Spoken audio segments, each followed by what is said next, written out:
Hi, I'm David, and today I'm going to be talking about my traditions research project, which was on Thanksgiving dinner.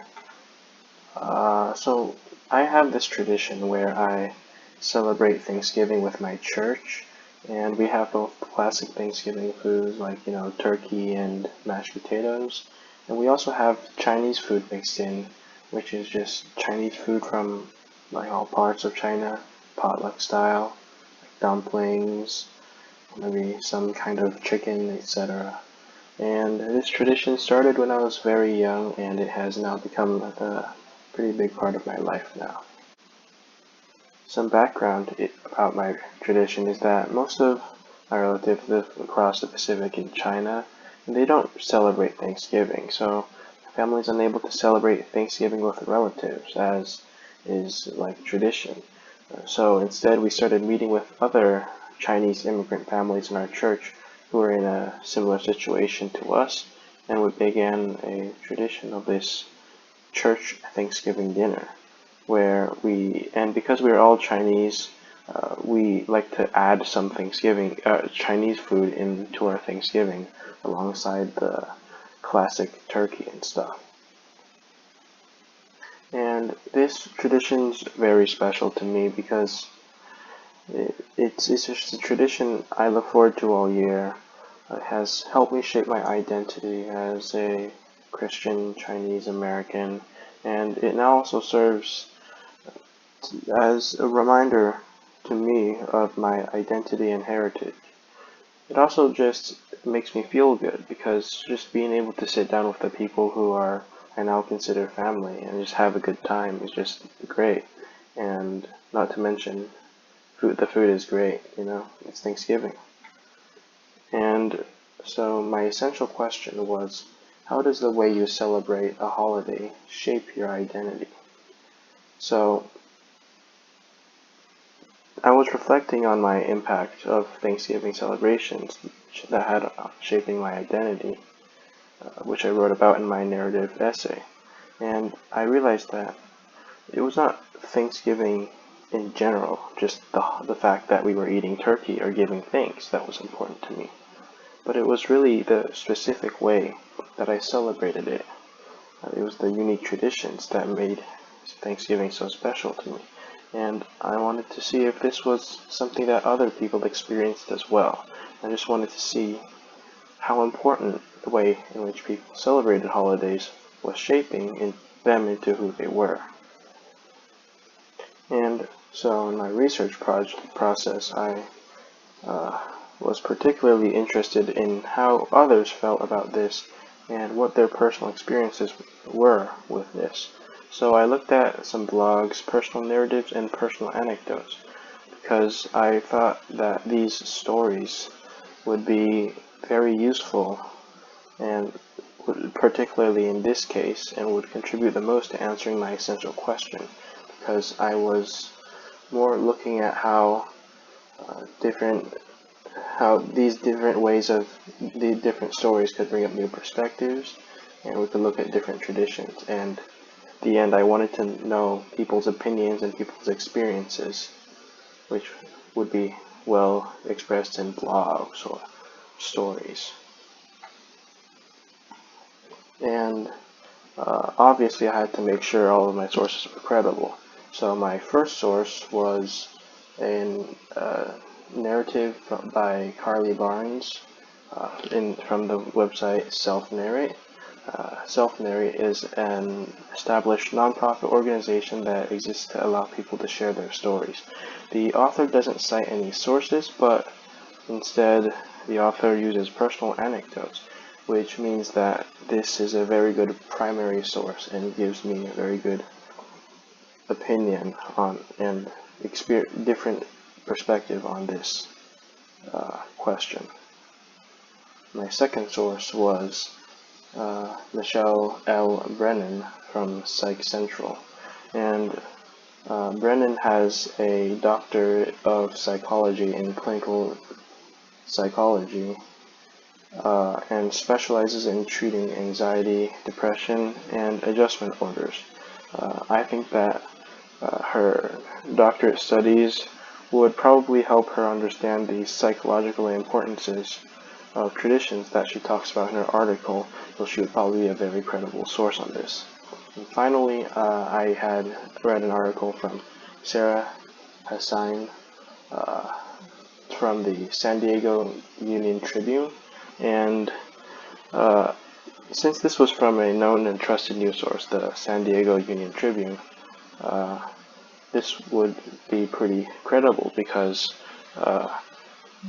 these news sources, these newspapers and magazines have a good reputation, since news organizations with a bad reputation don't last very long, and they also have a big reputation at stake, so it is in their interest to be truthful and have good journalism, so it is probably safe to assume that such a large news organization like this would have credible articles. Now, my research findings, I found many things. 3 things, but I could center them as. Now, in my research, I found many things, but they center around 3 main things. First, I looked at a shared group identity. When I read that self-narrate article, I realized that not only can these traditions help develop your personal identity, traditions celebrated with a group of people could help develop that shared cohesive group identity. And that more than just defining who you are, I realized that traditions can also help form strong bonds between people within these groups and give all the group members a tradition to link the group's roots to. Additionally, these events, traditions, give us the chance to create and tell stories, which often just strengthens our existing group identities. And from that article, that story, one quote that really stood out to me was this in this pink color. We often talk about how our memories and experiences become part of our personal stories. The same is true for social or collective memories. Recounting our shared moments and interpersonal interactions help define group identities and shape perceptions of the past. From the self-narrate article by Carla Barnes, I thought this quote really reminds us that it's not just our own identity, there's also a group identity that can be made with these traditions, which I thought was really interesting to think about. And the next main thing I found was this idea that traditions anchored you in the moment. And I got this mostly from reading the Psych Central article by Michelle L. Brennan. And this article made me realize that while traditions certainly do a lot to develop a future identity, it is also doing a lot for the present. And that when we are in a tradition, we are doing much more than just investing in our future. We are also helping our current selves. For example, when we were children, even simple traditions like decorating a Christmas tree or maybe staying out for New Year, these traditions felt so special and they brought us so much joy in that moment. And it reminded me that my essential question was just too narrowly focused on the development of a future identity, and that there was much more. This article reminded me that not just the future, but in practice, in the moment, in the present, these traditions have a lot of meaning to the people that practice these traditions.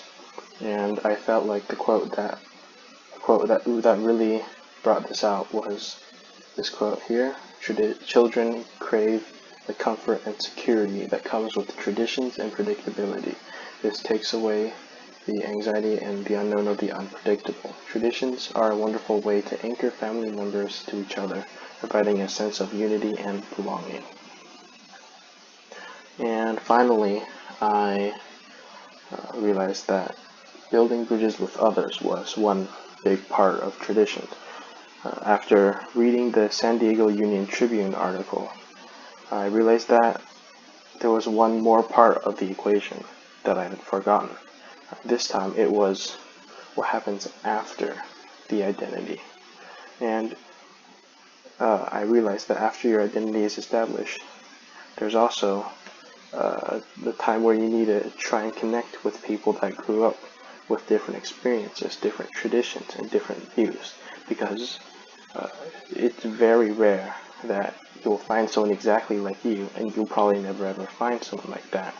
And almost everyone you encounter will have at least something different with you. And I think it is very important to at least do your part in trying to build bridges with others, regardless of whether or not they want to do the same with you. And I feel like if people with vastly different traditions and views can connect and share their traditions with others, we'd be able to better understand others and build up our empathy for each other. And even just simply inviting a colleague or a classmate over for a Thanksgiving dinner of your own style, like my church Thanksgiving dinner, even something just small like this could bring you much closer and allow both of you to become much more understanding of each other. I thought a great quote from that San Diego Union Tribune article was these few sentences here. It is especially a great opportunity to extend an olive branch and to get to know people around you and invite them to partake in your holiday events. And hopefully they will then do the same for theirs. If not, that is okay, because you did your part in building bridges and making the world a happier place. And now, in conclusion, I found a few unexpected findings from this research. I was just very surprised at just how much influence tradition in general had over people. I found that traditions helped anchor people in their earlier childhood years, helped develop people's identities, and they then played a major role in connecting different people. And another thing that I found kind of unexpected was just how common it was for traditions to be the thing that plays the major role in developing people's identities, and that each person's unique way of celebration does play a major role in each person's identity and making each person's identity unique, which answered my essential question.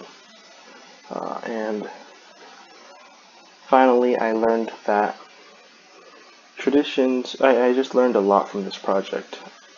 I learned that a lot about tradition and the development of one's identity, and I also learned that tradition plays a major role in many parts of a person's life. And that tradition helps determine how you view and react to the world, which is very important. And while obviously one's identity is certainly not static, once you grow up, I learned that the tradition you were brought up with still plays a huge role in who you are now. And obviously, through making this project, the research and writing my traditions narrative essay, I improved my research skills and greatly developed my narrative writing skills. Thank you.